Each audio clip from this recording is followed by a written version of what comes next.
Bonsoir, bienvenue dans votre journal. Voici les titres de l'actualité toulousaine de ce vendredi 8 mars. Nous nous trouvons rue de Belfort où a eu lieu ce matin une mobilisation du personnel des crèches du CCAS. Ces salariés réclament notamment une augmentation des effectifs. Journée de la femme, une manifestation a eu lieu cet après-midi à l'appel de plusieurs organisations féministes dans les rues de Toulouse. Et enfin, sport. Le 15 de France rencontre l'Irlande demain. 8 Toulousains sont titulaires.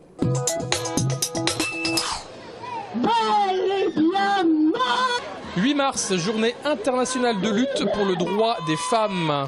On compte 78% d'hommes au Sénat. Le comité olympique est constitué à 90% de messieurs et au Panthéon, 85% de mâles. Les femmes disent stop. Pour nous,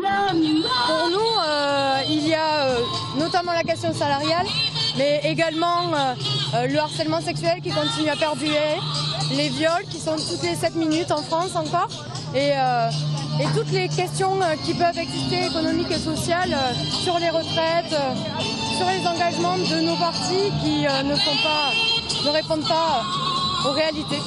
Je pense qu'on sera là l'année prochaine et je pense qu'on sera là les années d'après, mais c'est la lutte la plus égalitaire. Et je vous rappellerai que la discrimination sur les femmes est à l'origine de toutes les autres discriminations. C'est la plus ancienne en réalité et la plus ancrée. Aujourd'hui, on débat. 300 femmes aujourd'hui à Toulouse, selon la police, qui défilaient, mais des milliers en lutte dans le monde entier.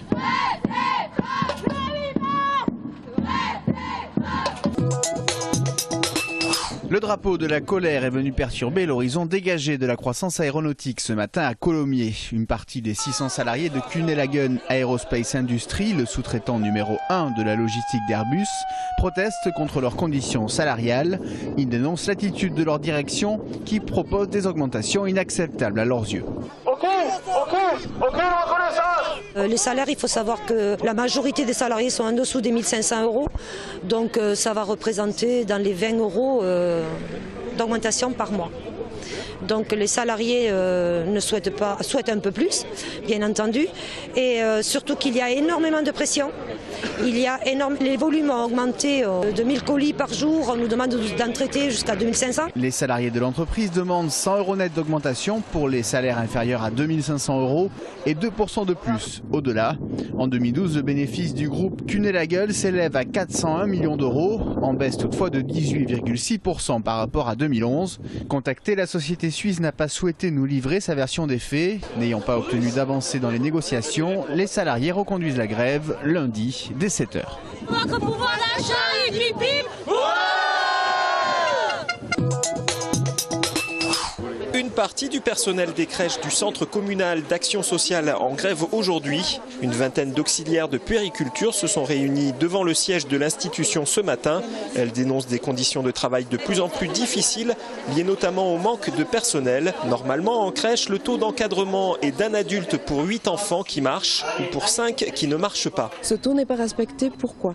Parce qu'il y a des moments où les congés maladie ne sont pas remplacés, les congés de formation, ce qui fait qu'on se retrouve avec un taux d'encadrement vraiment plus bas que ce qui doit être légal, qu'on se retrouve des tranches horaires seules avec plus de 13-14 enfants sur des temps qui peuvent être de un quart d'heure, voire des fois 3 quarts d'heure. Donc ce qui fait qu'on ne peut pas être partout à la fois, donc ça crée des gros problèmes au niveau de la sécurité. Aujourd'hui, il y a des revendications que l'on peut entendre, mais on est aussi dans un plan 1000 places de crèche. C'est-à-dire qu'aujourd'hui, les emplois que l'on crée sont essentiellement pour des places nouvelles. Ce qu'ils demandent, et on peut le comprendre, c'est qu'il y ait un certain nombre de titulaires pour répondre tout de suite quand il y a quelqu'un qui est absent. Bon, donc là, il y a peut-être encore quelque chose à reconsidérer. Les 15 crèches du CCAS accueillent une soixantaine d'enfants chacune. Toulouse, ville propre. Pour le constater, rendez-vous était donné par la mairie cet après-midi, place Belfort. Depuis un peu plus de 2 ans, le défi propreté est engagé. Résultat, sur le secteur Belfort-Bayard, les rues sont 4,5 fois plus propres qu'en 2009. Et ce, notamment grâce à une meilleure organisation et à des aménagements tels que celui-ci. C'est aussi une certaine amélioration sur le plan de l'organisation des services qui ont amené les personnels à être très allants.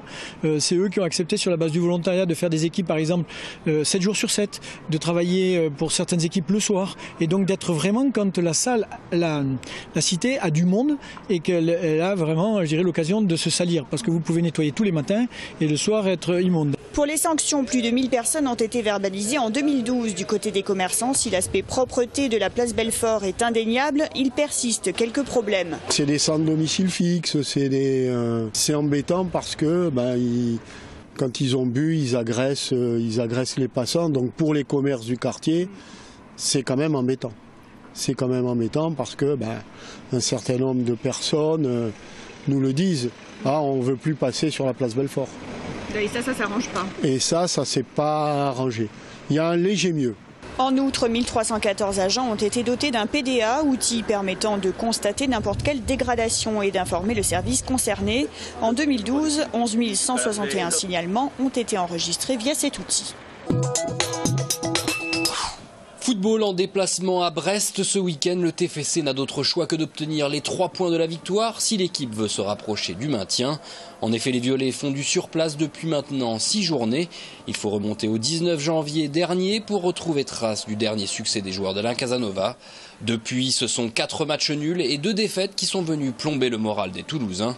A noter que Ben Bassat, le nouvel attaquant toulousain, recrue du dernier mercato hivernal, devrait affronter son ancienne équipe. Brest TFC, coup d'envoi samedi dès 20h. Rugby, le Stade Toulousain, de nouveau privé de la majeure partie de son effectif, reçoit samedi l'Union Bordeaux-Bègles. Battu 35-16 par Toulon le week-end dernier, Guy Novès a qualifié son équipe de bête blessée.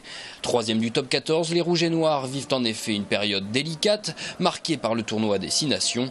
Seule consolation, après cette 21e journée de top 14, le Stade récupérera l'ensemble de ses joueurs jusqu'à la fin de la saison. Ce Toulouse-Bordeaux-Bègles est donc une dernière épreuve avant un retour à la normale. Début de la rencontre samedi dès 15h à Ernest-Vallon. Enfin, le tournoi Destination, pas moins de 8 Toulousains seront titulaires au coup d'envoi contre l'Irlande samedi. Plus de la moitié de l'équipe, à savoir Huget, Claire, Fritz, Médard, Dussautoir, Picamol, Nyanga et Maestri. De l'expérience bien sûr et du sang frais avec le retour de Médard. Irlande-France, opération victoire samedi dès 18h.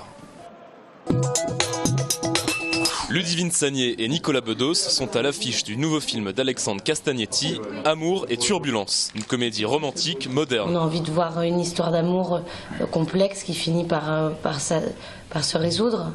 Je trouve au contraire que c'est assez pertinent ce que je viens de dire. Presque plus qu'une adaptation, en fait, on s'est plutôt inspiré du scénario américain. Et notamment dans son principe de flashback. Voilà. Pour les scènes dans l'avion, 7 jours de tournage ont été nécessaires et filmés dans une maquette grandeur nature de l'A380 à Blagnac. Autour d'Antoine, trentenaire dragueur au grand cœur, et Julie, une jeune femme dans le doute, une ribambelle de second rôle à mourir de rire avec Clémentine Sellerier, Jonathan Cohen ou Michel Villermoz. Sorti le 3 avril. Hier soir au Connexion Café, c'était la soirée de lancement d'un événement considérable. Est-ce que ça va Toulouse ? Le Blues Challenge européen a choisi Toulouse pour accueillir et co-organiser sa 3e édition. Une dizaine de groupes français, dont cet amusant groupe vaudou d'Albi, les Flying Muffins, a mis en condition un public nombreux et avide de sensations blues, parfois très étonné quand même d'entendre le fils du blues, c'est-à-dire le rock'n'roll.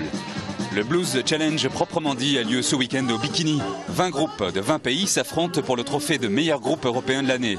Comment une ville rose vire au bleu.